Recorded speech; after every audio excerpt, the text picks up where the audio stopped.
मान लीजिए आप पर कोई झूठा केस कर दे। मान लीजिए किसी ने एफआईआर करा दी आपके ऊपर और वो एफआईआर चार्जशीट बनकर कोर्ट चली गई और उसके बाद कोर्ट ने उसे गलत साबित कर दिया। तो आप तो परेशान हो गए ना, 2 3 साल 4 साल जब तक आपका केस चला। तो झूठे केस में हम आज जानेंगे कि एक नया कानून आ गया है बीएनएस, जैसा कि आप लोग जानते हैं। तो झूठा केस करने वाले अब नहीं बच पाएंगे। और सबसे अच्छी बात, इसको ध्यानपूर्वक पढ़ लीजिए, झूठा केस अगर किसी पर करते हैं तो संभावना है उसे उम्र कैद तक भी हो सकती है। उम्र कैद हो सकती है झूठा केस अगर किया है। तो देखिए, इसे ऐसे समझिए, झूठा केस करने वाले अब नहीं बच पाएंगे। आ गया बीएनएस तो हो सकती है उम्र कैद। ठीक, अब इसमें हमें क्या करना है?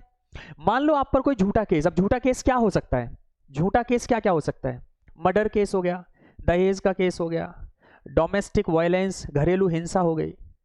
बहुत सारे केस हैं जो झूठे बनाए जा सकते हैं।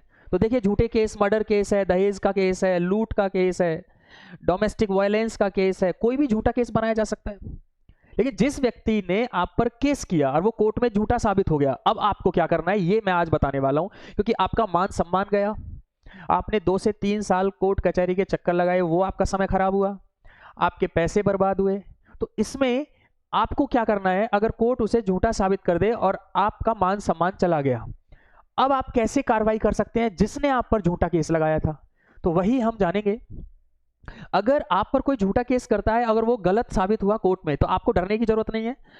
जिस व्यक्ति ने आप पर झूठा केस लगाया है उसके खिलाफ आप मुकदमा दर्ज करवा सकते हैं। फिर सुन लीजिए, जिस व्यक्ति ने आप पर झूठा केस लगाया है उस व्यक्ति के खिलाफ आप मुकदमा दर्ज करवा सकते हैं। वो मुकदमा कैसे दर्ज होगा? बीएनएस 248 के तहत, 248 के तहत, और इसमें सजा का प्रावधान है। अब कितने साल का है? 5 साल का, और जुर्माना है 2 लाख रुपए तक का। मान लीजिए ये तो छोटा मोटा केस हुआ। अगर मान लीजिए वो झूठा केस जो आप पर हुआ है वो गंभीर हुआ, जैसे मर्डर केस हो गया, तो अगर गंभीर केस है तो उसमें सजा बढ़ जाएगी और 10 साल की होगी।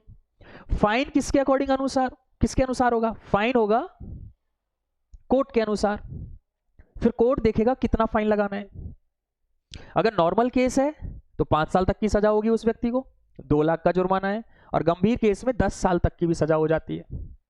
तो ध्यान रखिए, अगर झूठा केस आप पर कोई व्यक्ति कराता है तो आप भी उस पर 248 के तहत मुकदमा दर्ज करवा सकते हैं। लेकिन एक बात है, मान लीजिए मैंने सर मुकदमा दर्ज करा दिया, 5 साल की सजा भी होगी उस व्यक्ति को, और कोई मेरे जैसे बंदा होगा तो वो नहीं मानेगा, क्योंकि अभी तसल्ली नहीं हुई, क्योंकि मेरे 4 5 साल बर्बाद हो गए कोर्ट कचहरी में जाते हुए। मेरे पे तो झूठा केस लगा हुआ है। हालांकि कोर्ट ने कह दिया कि आप बरी हो गए, आप इनोसेंट हो, कुछ नहीं किया, लेकिन मेरे 5 साल खराब हुए ना। मेरा मन नहीं मानता, मैं कुछ और करूंगा, मेरी बदनामी हुई है समाज में। तो मानहानि का केस भी इसके बावजूद आप कर सकते हैं। वो कैसे करेंगे? बीएनएस 356 के तहत इसमें 2 साल की सजा का प्रावधान है। तो आप सोचिए, आप यहां भी सजा दिलवा सकते हैं, और आपको लगता है कि नहीं नहीं मैं छोड़ूंगा नहीं क्योंकि झूठा केस मेरे पे लगा है, तो आप उस व्यक्ति को जिसने आप पर झूठा केस लगाया है मानहानि का मुकदमा भी दर्ज कर सकते हैं। आ जाइए। लेकिन एक बात और उठती है बेटा, सब कुछ हो गया, हमने उसको उसके ऊपर केस कर दिया जिस व्यक्ति ने हमारे ऊपर झूठा केस लगाया था, लेकिन मेरे 5 साल में जो पैसा बर्बाद हुआ, उस 5 साल में मैं कितनी बार कोर्ट कचहरी गया, कितनी डेट लगी थी कोर्ट में, जो मैं मेंटली हरासमेंट था मेरा, उसका पैसा तो मुझे चाहिए। तो आप समझिए, जिस व्यक्ति पर झूठा केस हुआ है अब कोर्ट उसे मुआवजा भी दिलाएगा। अगर केस गलत साबित हुआ कोर्ट में, तो गलत साबित हुआ, अब मुझे पैसे चाहिए। जो 5 लाख में मेरा जो 5 साल में मेरा जितना भी पैसा खर्च हुआ और जो मैं परेशानी झेला हूं 5 साल, मुझे उसका पैसा भी चाहिए। तो आप समझिए, बीएनएसएस भारतीय नागरिक सुरक्षा संहिता 260 260 के तहत कोर्ट उसे मुआवजा भी दिलवाएगा। ये नए कानून में आ गया है।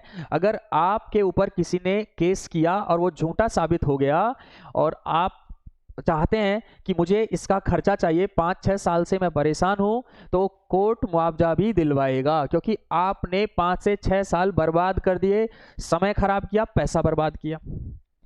I hope you must have understood. नया कानून था, मुझे लगा ये बताना चाहिए। अगर आपका कोई क्वेश्चन है तो कमेंट बॉक्स में जरूर बताएं, उसका आंसर मैं देने की कोशिश करूंगा। अगर वीडियो अच्छी लगी, चैनल को लाइक शेयर कमेंट और सब्सक्राइब कीजिए। नमस्कार, थैंक